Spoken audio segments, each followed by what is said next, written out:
Let's do our AFC predictions. Let's do our AFC division by division predictions. And we are going to go ahead and start off with maybe one of the most interesting divisions, definitely a division that's going to grab a ton of headlines, if only because of one guy, possibly the most polarizing guy, maybe in sports, Aaron Rodgers and the New York Jets in the AFC East. I think they're going to be the number one story, obviously, this season. You know, I don't know what to think about the Jets. You can see the defense is incredible.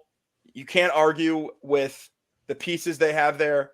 The Reddick signing, we can touch on that before we get really into the AFC West. Maybe let's do that. Maybe let's go into some of these headlines, and then we'll go into the AFC West AFC East predictions then, because I really want to go long form on some of my thoughts with the Hassan Reddick. I think it just philosophically says so much about building an NFL roster and cap space and just all of it. I think that we should touch on the precarious position that the team that seems to be grabbing all the headlines, the New York Jets, finds themselves in the headlines again because they trade for Hassan Reddick after he demands a trade out of Philadelphia because they're not giving him the contract that he wants.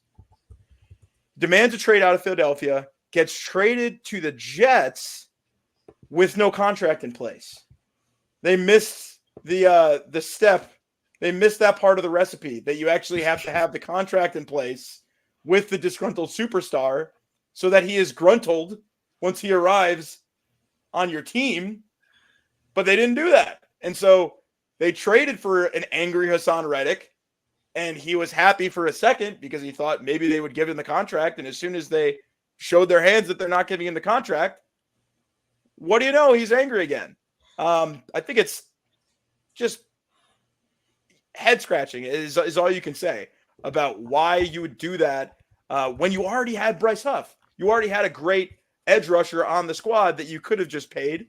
I think that they were maybe overplaying their hand, trying to shoot for the moon with Hassan Reddick, but I don't know where their landing spot's going to be if he's not going to play. I mean, I don't know. I don't expect him to pull a Le'Veon Bell. I don't think that that's going to, be in anyone's interest after seeing how that all played out for Le'Veon Bell. But I don't know. I don't expect Hassan Reddick to come running to the aid of the Jets when they haven't done him any better than the Eagles did. What do you think? It seems like both sides are really dug in on the contract at this point. I mean, what can we say? A prideful standoff at this point. I mean, it's making headlines. I think one side of the negotiating table, in Joe Douglas, says they're trying to do all of this, above boards, and Hassan Reddick's just saying no. He wants to get paid. He wants a big contract, but I think. You're joining such a talented unit that carried this team last year that, I don't know. It's prideful. You trade a 2026 third for the guy, but you also do that thinking he's going to report for off-season activities and not, make a mess in your new home. Yeah, he comes in and he's home. The clock is ticking for this Jets team. This season, they need to win now. They don't have time for this. They don't have time to deal with a guy who may or may not show up, who's going to be causing a distraction. The Jets need to win this year. I think it's a year-by-year situation. It's a week-to-week situation. I think that, it wouldn't shock me if things go horribly wrong for the Jets and Aaron Rodgers is still healthy. Would you put it past him to retire in the middle of the season if things collapse for the Jets? We laugh, but would you put it past Aaron Rodgers to say, I'm going to focus on the election or whatever it's going to be? I don't know what's going to happen, but I don't know that his head is all the way in football, and having a team with multiple distractions, having an edge rusher that is meant to be one of the top pieces on your defense, replacing a great player like Bryce Huff, and then having him be away from camp and possibly not reporting at all, isn't going to help Aaron Rodgers' commitment to this team. And it's certainly not going to help the team's focus on winning a championship this year. Yeah. So I think I agree with you guys. I think it's been a real strange offseason for the New York Jets. I think this is all on Joe Douglas and Rob Saleh. I'm sorry, Rob Saleh. I don't know what it is about these guys, but it seems like they've done everything wrong, everything to kind of just push the team apart. I thought it was a common knowledge that They Hassan dusted Reddick off the wasn't. old Jets playbook. Yeah, I thought it was common knowledge Do that everything wrong. Reddick wanted a contract before he got to camp. He made it pretty clear. Exactly. He showed up one day in camp. He showed up to the building one day, explained the situation pretty clear to everybody. It's hard to see why they wouldn't get that deal done before camp started and all that. And then also the Aaron Rodgers situation where he was missing camp to begin the start. I think it was mandatory camp. He missed the first couple of days, and they said it was unexcused. Pat McAfee did a great bit on it today. It's just like, what is New York trying to do? And they're not helping themselves at all. I mean, if you look at this schedule, they have 6 primetime games and 1 game in Europe in the first 11 weeks of the season. So they're going to be under a microscope all year, very early on, right from the start. And you're kind of just hurting yourself. You're shooting yourself in the foot. It looks like an easy schedule, but I mean, that's a lot of travel time and a lot of primetime games to start a season. And I just think with the way the front office and the coaching staff has handled the offseason to date, I'm going to say they're not going to achieve that 10-game win total this year. I think they're going to be under 9.5 wins this year.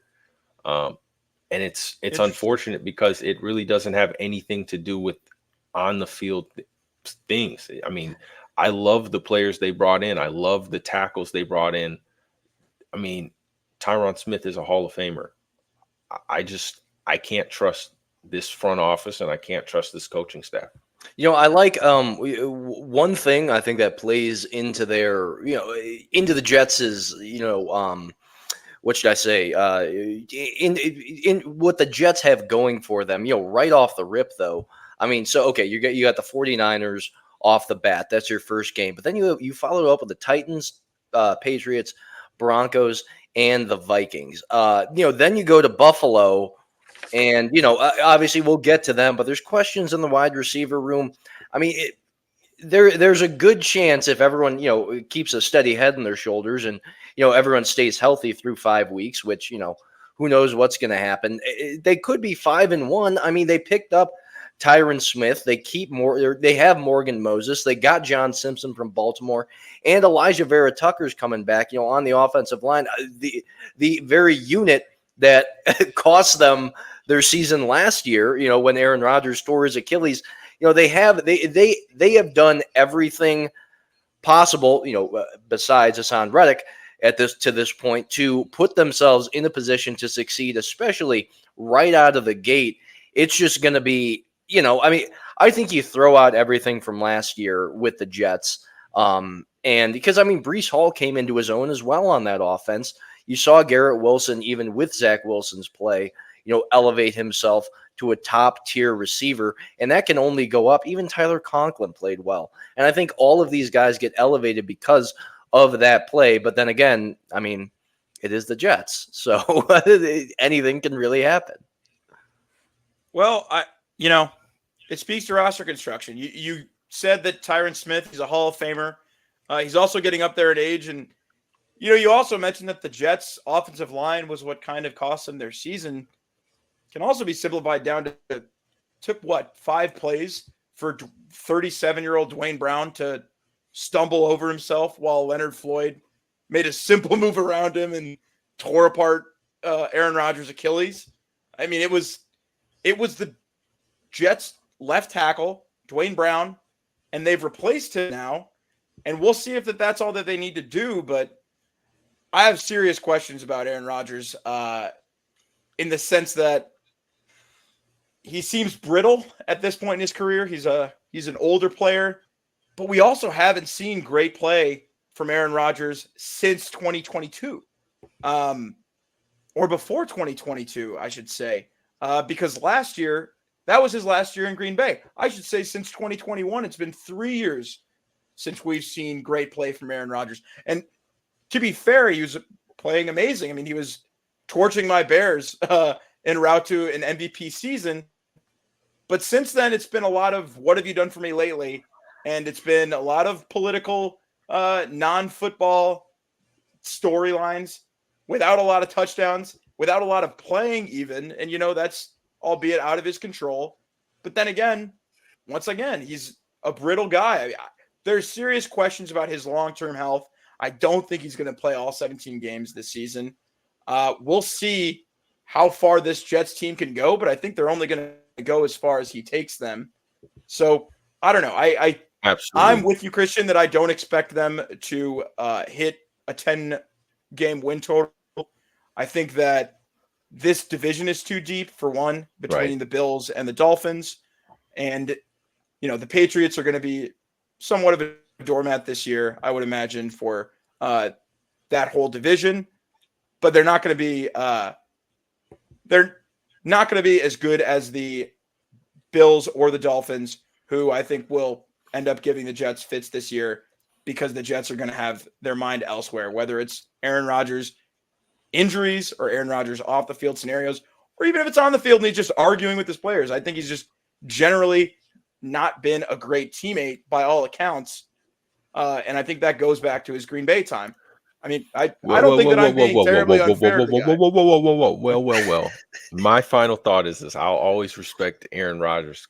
He's a great player. He's an all-time legend. My concern is that I pray to God they do not run Breece Hall into the ground. I just feel like they're going to give him the ball too many times this year. And I'm concerned about the depth at the receiver position. Mike Williams, he's always out. He's always missed a couple of games every year with some injuries. He's out. He's injured right now. And outside of Garrett Wilson, I do like Tyler Conklin. I love Breece Hall, but it does seem if Aaron Rodgers is healthy, they're always going to be in the mix. I do think Aaron Rodgers is a great quarterback. We got to see it again, if you will. So I agree with that. I think Aaron Rodgers was a great quarterback, and I think that he could still be a serviceable quarterback if he has a pristine pocket and he doesn't have to move. And as soon as he gets play hit, action there's offense, no telling how he's going to collapse. Oh my gosh! I mean, you don't have to convince a Bears fan that Aaron Rodgers is one of the most cerebral, deadly quarterbacks. Do I have to show you the deed of ownership that was transferred from the McCaskies to Aaron Rodgers on seemingly twice a year, but always once on primetime television? I have my fair share of Aaron Rodgers traumatic memories, but I think that it's 2024, and we need to come to grips with the reality that he's been in the league playing for well over 15 years now, and his last good season was 3 years ago. So I could be proven wrong. Maybe he comes in and tears it up, but I think that it's unlikely for a guy who's pushing 40 and whose head seems to be somewhere other than football right now. The one thing, that I will give Joe Douglas credit for, because, he off the bat, he saw what, the flaws in this team were. It was protecting a now going to be pushing 40-year-old quarterback. So, first round pick, you draft Olu Fashanu. You bring in John Simpson from Baltimore. Like I said, you're going to have Elijah Vera Tucker back. I mean, he got hurt basically off the bat last year. So you're giving the protection to the guy that was already yelling at his offensive line last year in Hard Knocks about you can't let these guys get that close to me, which you're playing football. It almost seemed like he was getting mad that he was getting pressured when it's like they're still trying to stop 250-pound guys with 4.40s trying to rip your head off. But 48 sacks for the Jets on defense. And that, you got to give them credit because they still played, even when they knew off 4 plays in, like the rest of the country knew, that the entire season was, a wash at that point when you got to put in Zach Wilson. So, I think if they can put it together on offense, the defense plays even a little bit more inspired, knowing they have a chance to stay in the games with the names, that they have. DJ Reed, to name even one. I mean, we haven't even mentioned Sauce Gardner, but I think they have the pieces there. But like you said, Pat, it's all going to come down to Aaron Rodgers. If he stays healthy, is he going to make it all the way? And, that's going to be, that's where the buy-in comes from, is this guy who we have completely, put it all in on for the next 2 years, because he may just go off and play Jeopardy. He may say, screw this next year if they're a 9-8 team and, leave. So, I mean, it's all going to come down to, what 12 or 8, I guess, now is thinking. But, we shall see. Go ahead. Yeah, I'll just say, Mike, I do agree with your first 5 week point. But if they don't go 4-1 in those first 5 weeks, I mean, ring the alarm. Right. Ring the Jeopardy, cue the Jeopardy jingle. Yeah. Right. No, and I'll just wrap up the Jets discussion by saying that I could be very wrong. This could go completely right, but I think that everything would have to go right, seemingly, for this to go right. And I don't see it happening with Aaron Rodgers. He would have to stay completely clean all season. I think, just to sum it up, teams that are this win now, that are in win now mode to this degree, just make me too nervous to want to put any stake in them. I think you need to have more depth. You need to have more balance across your team. And your answer can't be, we're putting all of our hopes and dreams into an all-time great who's almost 40 years old and who's coming off an Achilles tear and who hasn't played great football and in 3 years. I just don't see how that can lead to consistency. And that, if you guys have any other thoughts on the Jets, that can. So Mike, you're over on move us on the Jets. Yeah, right? yeah. Mike, what do you think? I'm We're both under 10. I'm going I'm going over. I'm going over on the Jets. I think their floor is 9. I think the ceiling for the Jets is 13 wins in the Super Bowl, but that is reliant on a lot of things to go right. But I think they've addressed enough to where if 12 or 8 that he is now stays healthy, I don't see. I think there's too many holes in that division. I mean, you can kind of pencil in already 2 division wins with the Patriots that they're, they could do it if everything goes right.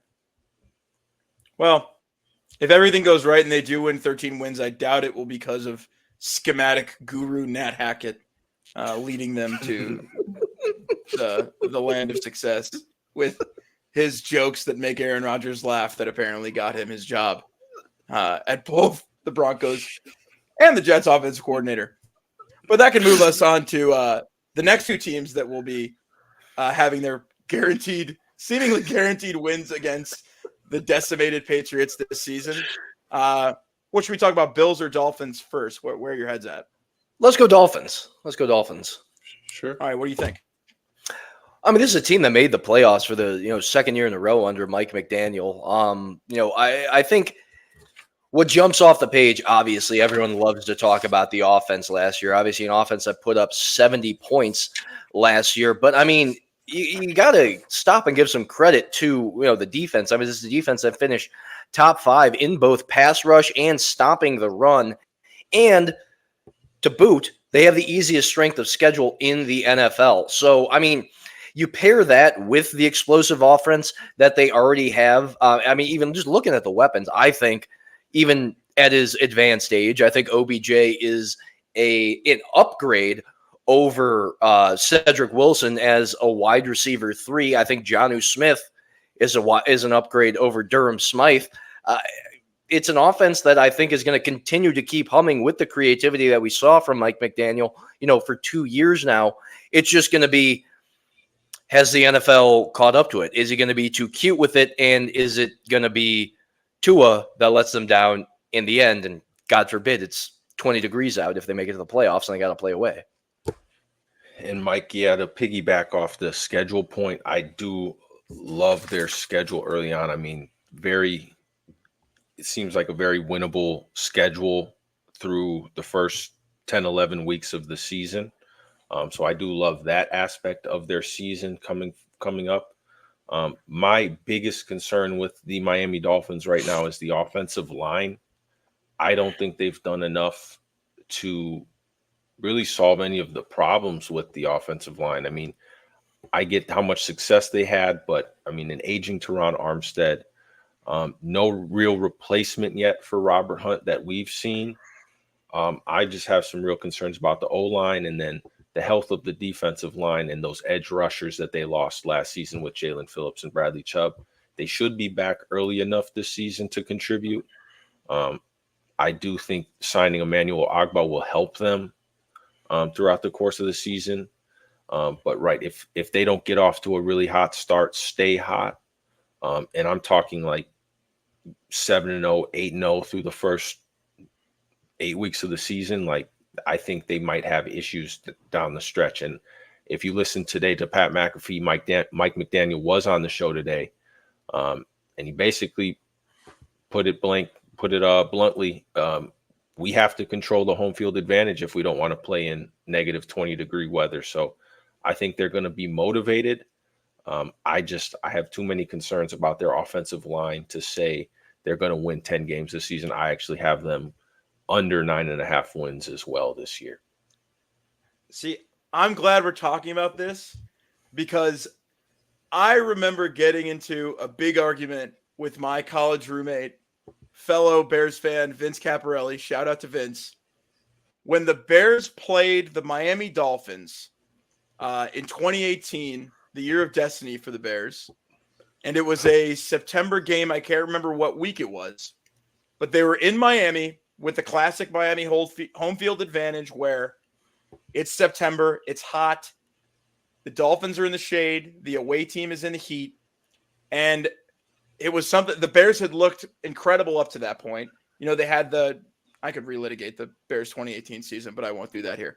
Anyway, the Bears looked good up to that point, but they ended up losing that game against Miami, and it was against Brock Osweiler. And, you know, I remember being so upset about it that my roommate and I got into a big argument because I affirmatively told him there's no such thing as bear weather.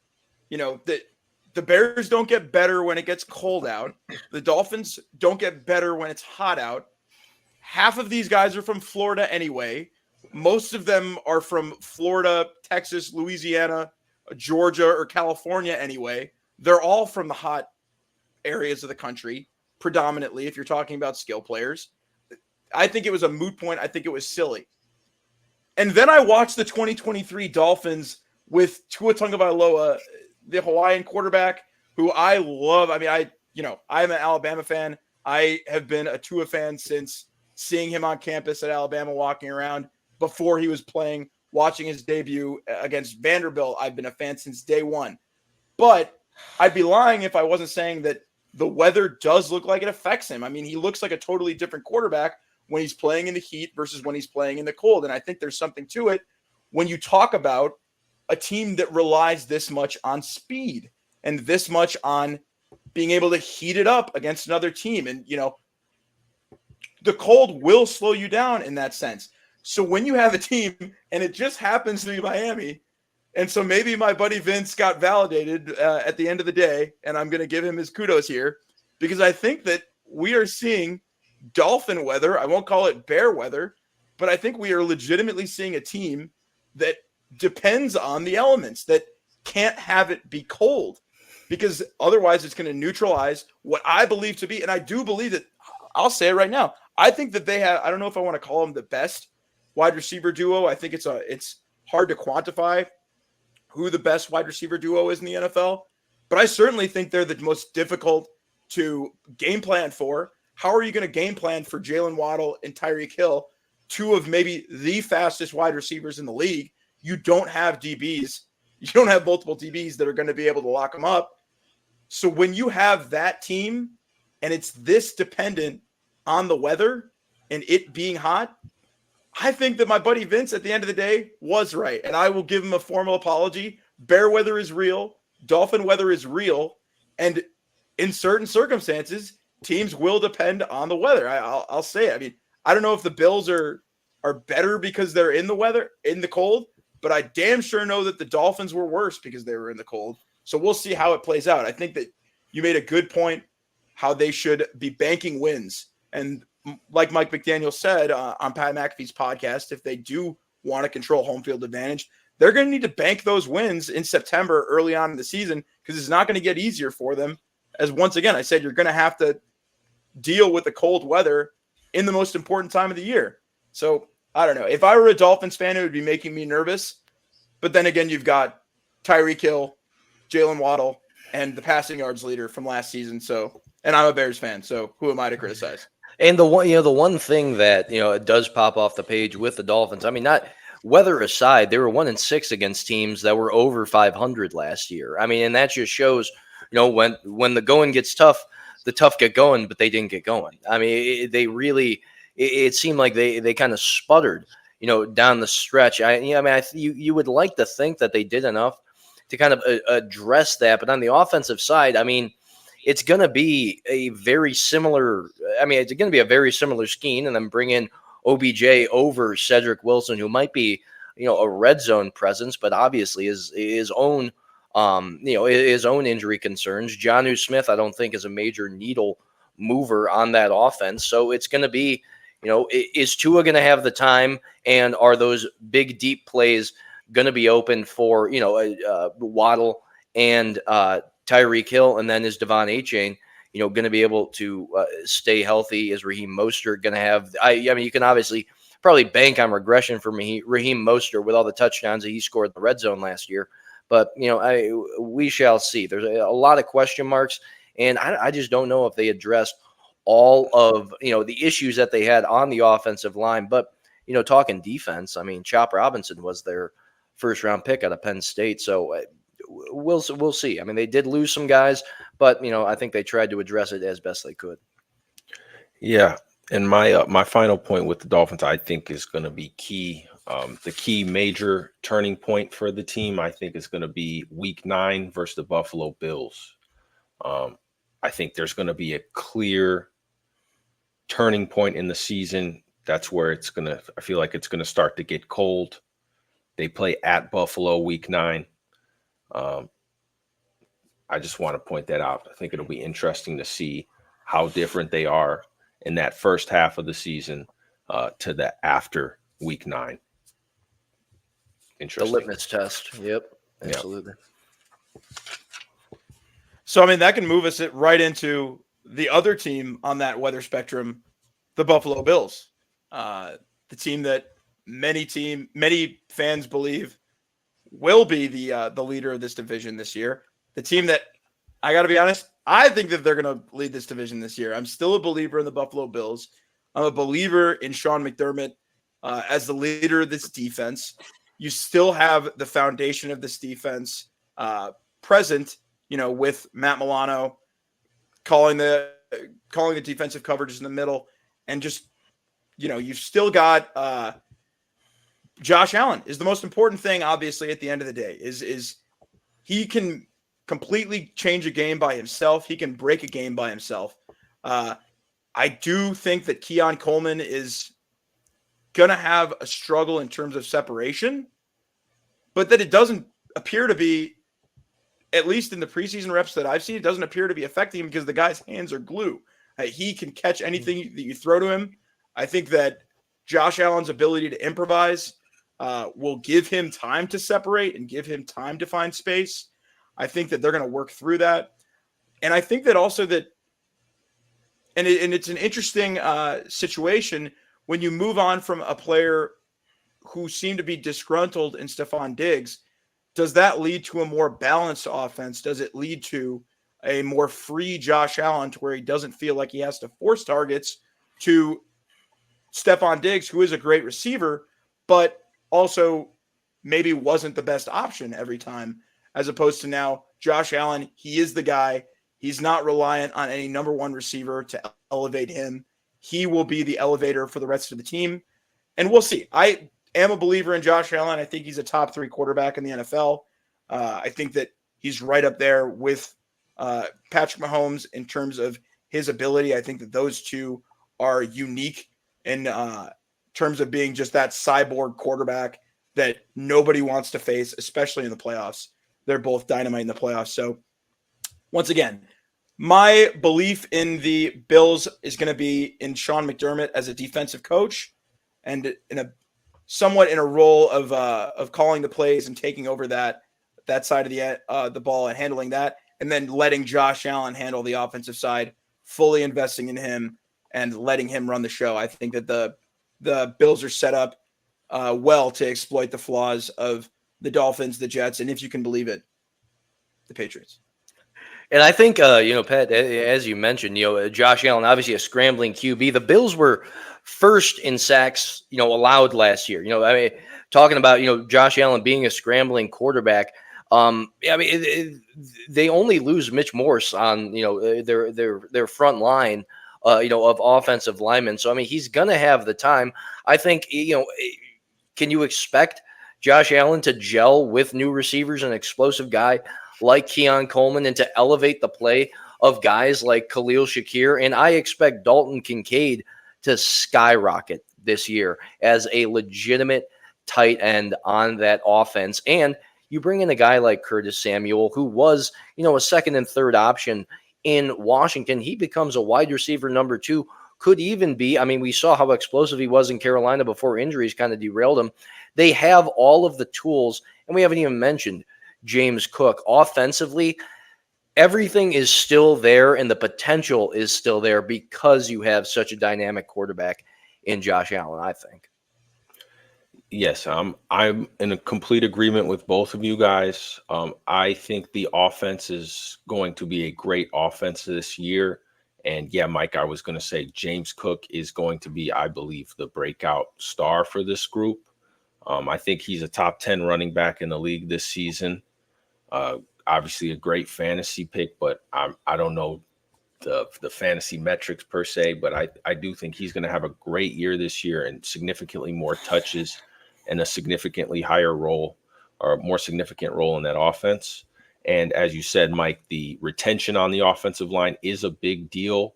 I think that's the major indicator as to why the Dolphins are going to be bad. I think it's the major indicator as to why the Bills are going to be better than the Dolphins this year. The only concerns that I have are on defense. That front seven is talented. It's a good group, but I think it's completely dependent on the health of Matt Milano. If Matt Milano is he's still coming back from a knee injury.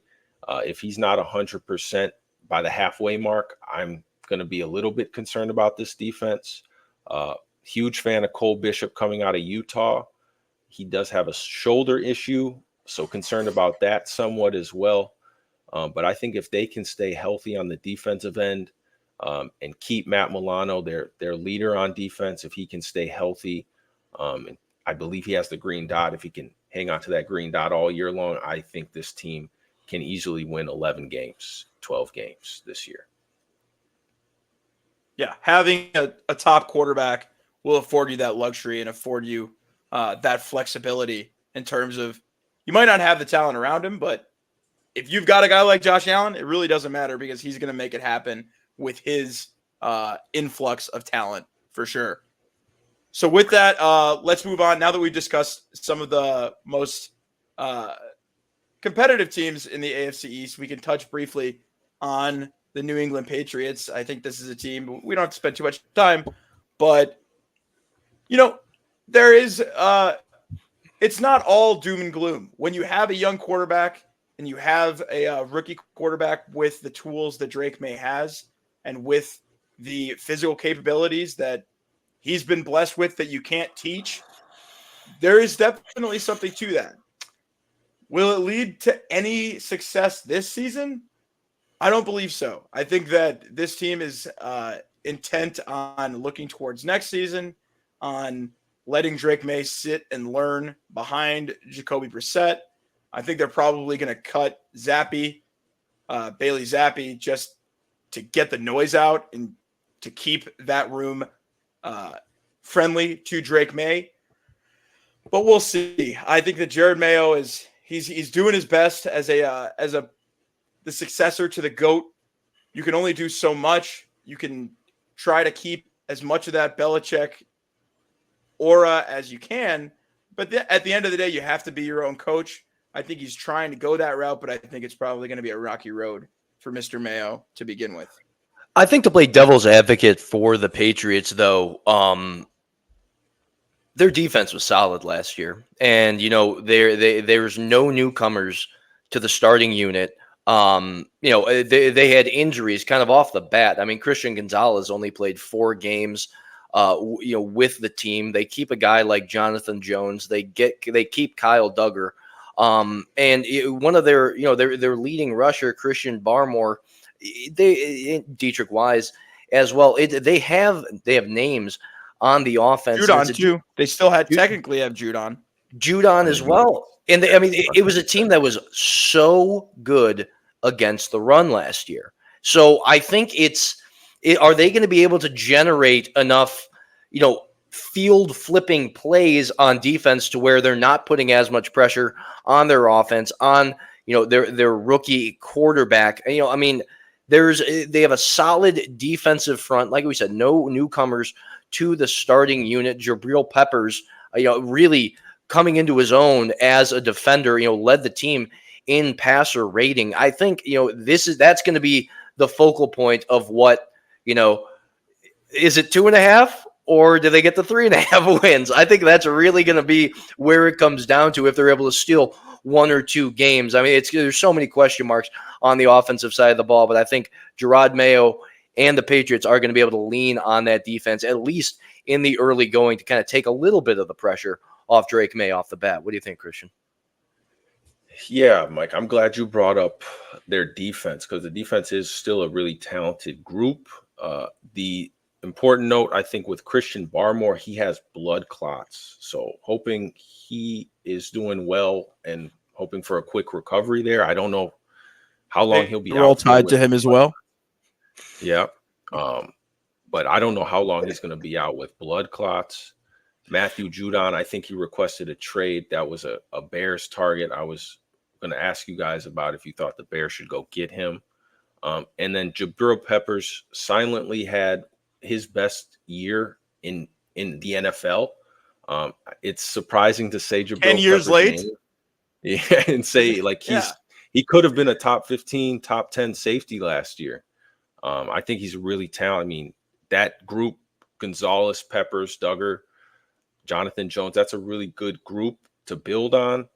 I think, is the win total 5.5 right now? The win total is 4.5. 4.5. Oh, that's floor. Tough. Floor, definitely 2 wins, I would say. I would say 2 to 5 wins, but no rush again. We'll see. Building that offensive line. Cole Strange tore his patellar tendon last year. Nobody knew about it. He just had a torn patellar tendon. So hopefully that offensive line gets healthy. And yeah, just build for next year, I guess. We'll see. I mean, maybe you guys have convinced me now. Maybe the Patriots can put together some semblance of a season if they can lean on their run game and that defense that's already in place from the Belichick era. Maybe Until they can set up a nice boom. Joe Milton comes out of nowhere. Yep. What happens now? Rocket arm. You look at that. You look at that preseason game. We can touch on it for a second. Did you see that play by Joe Milton where he ran around at like, I don't even know if it was a mile per hour. He just was like finding a way to evade while also seeming like maybe the slowest looking player on the field. And he ran about 70 yards. It was impressive. The guy's got a cannon of an arm. I don't expect him to actually play for the Patriots. It's not ideal for Drake May to have him there. To just have like they might have found the only guy with a bigger arm than Drake May, with a bigger arm and worse intangibles to bring onto the team. So I don't know. I don't imagine that he's going to be long for that team, but it's fun for right now. It's definitely a fun preseason story. And Patriots fans can tell me if I'm wrong that maybe Joe Milton's the future. And maybe there are some Patriots fans who they've never had to want a quarterback before Tom Brady retired or before Tom Brady went to Tampa Bay. So, maybe they do want to move off of Drake May and go with Joe Milton. But I think with that, I've given myself a my own little notice to stop talking about the Patriots because we're talking about starting Joe